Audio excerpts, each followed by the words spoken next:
On peut repérer aussi ce qu'on appelle les relations d'âme. Alors, on peut dire relations karmiques, on entend ça aussi. Alors, volontairement, je pose aucune étiquette sur le type de relation, parce que ça, bien, je pense qu'on peut le savoir personnellement quand on a affaire à une relation. Mais globalement, on peut savoir s'il y a une relation d'âme. Alors, il y a toujours une relation d'âme, puisque à partir du moment où on est deux âmes, de toute façon, quand on se rencontre, mais on peut savoir s'il y a eu un passé commun dans des vies antérieures ou dans une vie antérieure. Et ça, c'est hyper puissant de pouvoir voir ça. Par exemple, quand Saturne ou Pluton, les deux seigneurs du karma, on va dire, forment un aspect, par exemple, au luminaire, au soleil ou à la lune, en conjonction notamment, on sait qu'on est là en présence d'une relation qui a déjà connu un vécu partagé lors d'une vie précédente.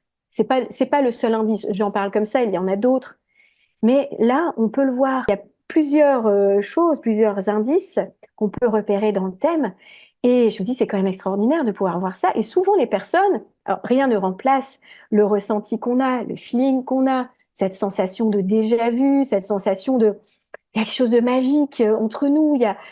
On a ressenti tous les deux de manière réciproque qu'on se connaissait déjà comme si on s'était familier.